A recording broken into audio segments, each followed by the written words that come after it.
ನಮಸ್ಕಾರ ವೀಕ್ಷಕರೇ, ಇವತ್ತು ಕಟ್ ವರ್ಕ್ನ ನಾವು ಯಾವ ರೀತಿ ವರ್ಕ್ ಮಾಡೋದು ಅಂತ ನೋಡ್ಕೊಂಡಿದ್ದಲ್ಲ. ಆ ವಿಡಿಯೋದಲ್ಲಿ ಹೇಳಿದ್ದೆ ಕಟ್ ವರ್ಕಲ್ಲಿ ನಾವು ನೆಟ್ ಟೈಪು ಡಿಸೈನ್ನ ಯಾವ ರೀತಿ ಮಾಡೋದು ಅಂತ ನೆಕ್ಸ್ಟ್ ವಿಡಿಯೋದಲ್ಲಿ ಹೇಳ್ತೀನಿ ಅಂತ. ಇವತ್ತು ಆ ಕ್ಲಾಸ್ನ ಮಾಡ್ತಾಯಿದ್ದೀನಿ. ಇದನ್ನು ಸ್ವಲ್ಪ ಟ್ರಿಕ್ಕಿ ಅನಿಸುತ್ತೆ, ಆದರೆ ನಿಧಾನವಾಗಿ ಮಾಡಬೇಕು, ದಾರ ಕಟ್ಟಾಗೋ ಚಾನ್ಸಸ್ ಇರುತ್ತೆ. ಫಸ್ಟ್ ಈ ರೀತಿ ಯಾವುದಾದ್ರೂ ಒಂದು ಡಿಸೈನ್ ಪ್ಯಾಟ್ರನ್ನ ಡ್ರಾ ಮಾಡ್ಕೊಳ್ಳಿ. ನಾನು ಬಾಕ್ಸ್ ಶೇಪಲ್ಲಿ ಡ್ರಾ ಮಾಡ್ಕೊಳ್ತಾ ಇದ್ದೀನಿ. ಸಿಲ್ಕ್ ಥ್ರೆಡ್ನ 2 ಎಳೆ ದಾರ ತೊಗೊಂಡಿದ್ದೀನಿ, ಹಾಗೆ ನೀಡಲ್. ಈಗ ಇದನ್ನು ವರ್ಕ್ ಯಾವ ರೀತಿ ಸ್ಟಾರ್ಟ್ ಮಾಡೋದು ನೋಡ್ಕೊಳ್ಳೋಣ ಬನ್ನಿ.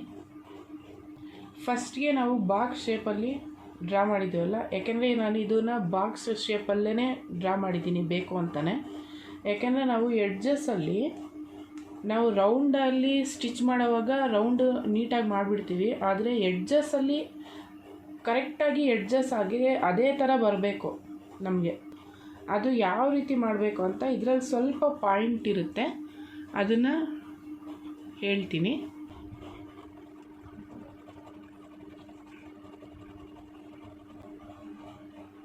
ನೋಡಿ, ಈ ಡಿಸೈನು ಇಲ್ಲಿಗೆ ಎಂಡ್ ಆಗಬೇಕು ಅಲ್ವಾ. ಇಲ್ಲಿ ಎಂಡ್ ಆದಮೇಲೆ ನಾವು ನೀಡಲ್ನ ಈ ರೀತಿ ತಿರುಗಿಸ್ಕೋಬಾರ್ದು. ಈ ರೀತಿ ತಿರುಗಿಸ್ಕೊಂಡ್ರೆ ನೋಡಿ ದಾರ ಈ ರೀತಿ ಬರುತ್ತೆ.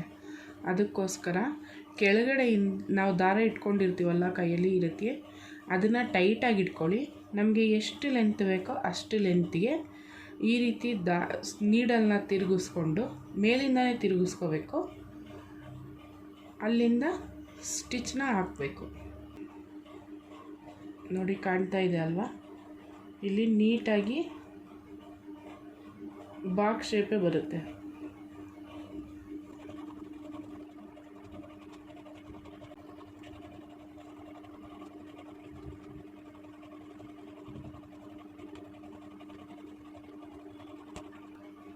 ನೋಡಿ, ಇಲ್ಲಿ ಎಂಡ್ ಆಗಬೇಕು.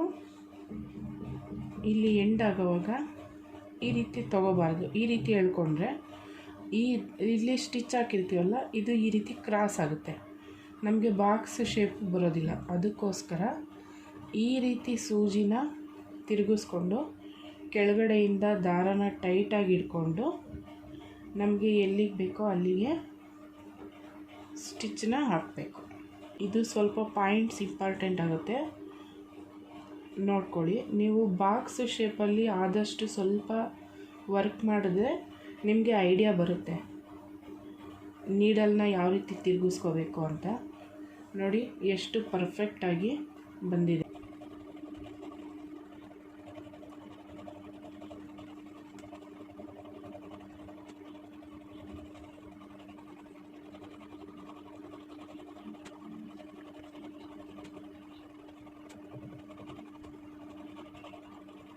ನಾವು ಎಲ್ಲಿ ಸ್ಟಾರ್ಟ್ ಮಾಡಿದ್ವಲ್ಲ ಅಲ್ಲೇ ಎಂಡ್ ಆಗುತ್ತೆ.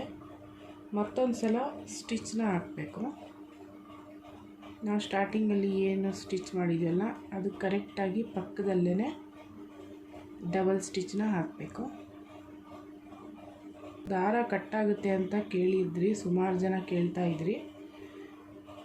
ನೀಡಲ್ ಮೇಲೆ ಈ ರೀತಿ ದಾರನ ತಗೊಂಡು ಕೆಳಗಡೆಯಿಂದ ಸುತ್ತಬಿಟ್ಟು ನೀಡಲ್ಗೆ ಮೇಲೆ ತಗೊಳ್ಳೋವಾಗ ಕೆಳಗಡೆಯಿಂದ ಆಗಲಿ ಮೇಲಿಂದಾಗಲಿ ತುಂಬಾ ಪ್ರೆಷರ್ ಹಾಕಿ ಎಳಿಬಾರ್ದು.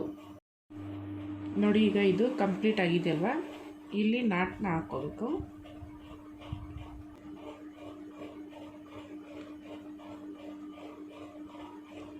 ನೋಡಿ, ಈಗ ಟೈಟಾಗಿ ಕೂತಿದೆ ನೋಡಿ. ಈಗ ಇದಾಯ್ತಲ್ವ, ದಾರನ ಕಟ್ ಮಾಡ್ಕೊಳ್ಳೋಣ.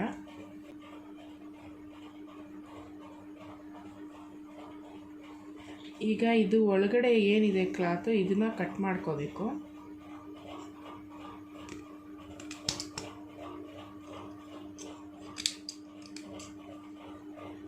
ನೋಡಿ, ಈಗ ಕಟ್ಟಾಗಿದೆ.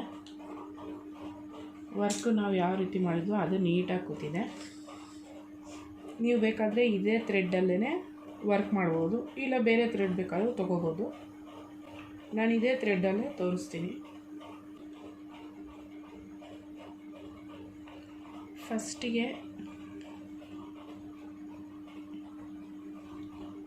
ಇಲ್ಲಿ ಒಂದು 2 ಸ್ಟಿಚ್ನ ಹಾಕ್ಕೊಂಡು ಸ್ಟಿಚ್ ಹಾಕ್ಕೊಂಡಿದ್ವಲ್ಲ, ಈಗ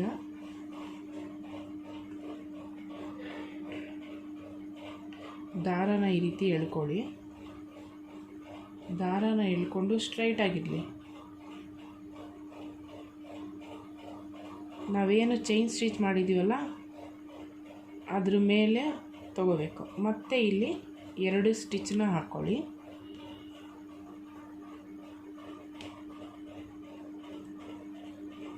ಸ್ಟಿಚ್ ಹಾಕ್ಕೊಂಡಲ್ಲ, ಮತ್ತು ದಾರನ ಈ ರೀತಿ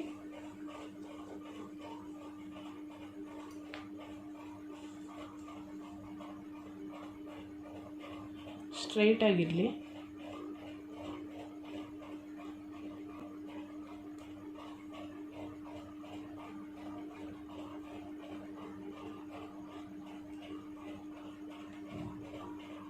ಇನ್ನೂ ಹತ್ತಿರ ಬೇಕಾದರೂ ಹಾಕ್ಬೋದು, ಇಲ್ಲಾಂದರೆ ಇಷ್ಟು ಲೆಂತ್ ಸಾಕಾಗುತ್ತೆ.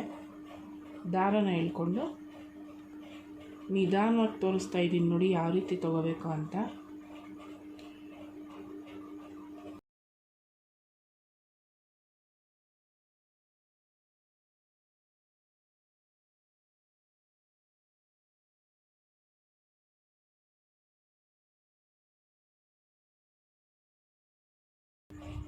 ಈ ರೀತಿ ಹಾಕಿದ್ದಾದಮೇಲೆ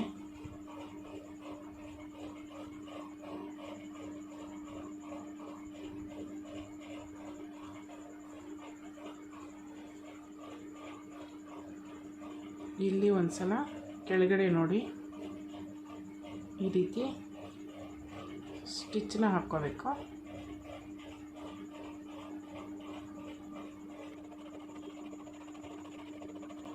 ಮತ್ತು ಇಲ್ಲಿ ದಾರದ ಮೇಲೆ ಈ ರೀತಿ ತಗೋಬೇಕು.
ಇಲ್ಲಾಂದರೆ ನೀವು ಈ ರೀತಿ ಬೇಕಾದರೂ ತೊಗೋಬೋದು. ಹೀಗಿದೆಯಲ್ವ, ಈ ರೀತಿ ಬೇಕಾದರೂ ತೊಗೋಬೋದು.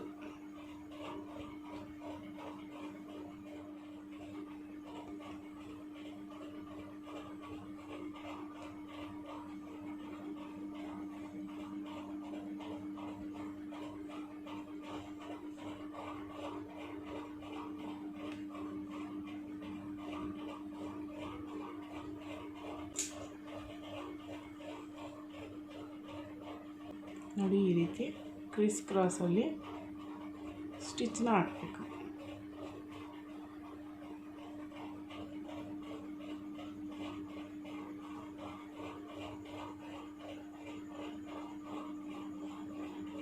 ಇದು ಕೆಳಗಡೆ ಡಬಲ್ ಲೇಯರ್ ಬಂದಿರುತ್ತಲ್ವ ಥ್ರೆಡ್ಡು, ಅದು ಒಂದೇ ಆಗಬೇಕು, ನೆಟ್ಟೆಡ್ ಟೈಪ್ ಬರಬೇಕು ಇದು.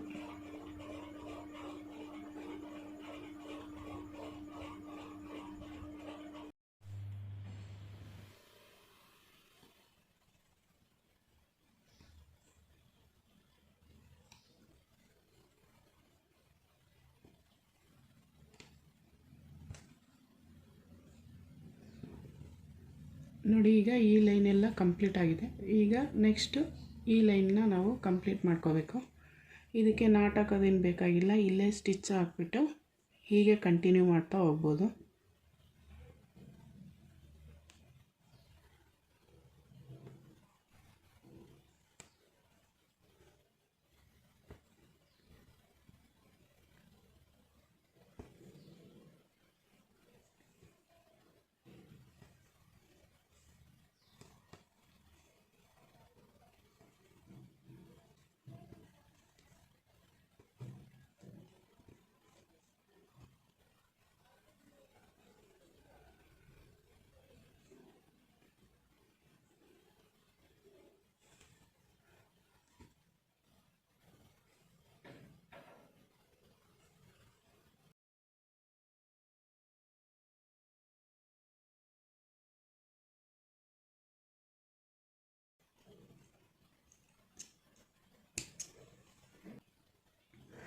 ನೋಡಿ ಯಾವ ರೀತಿ ಕಾಣಿಸ್ತಾ ಇದೆ ಅಂತ ಡಿಸೈನು. ಇದು ಕಂಪ್ಲೀಟ್ ಆಗಿದೆ.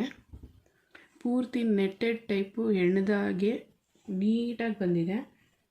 ಇದನ್ನು ನೀವು ಆದಷ್ಟು ನಿಧಾನವಾಗಿ ಟ್ರೈ ಮಾಡಿ.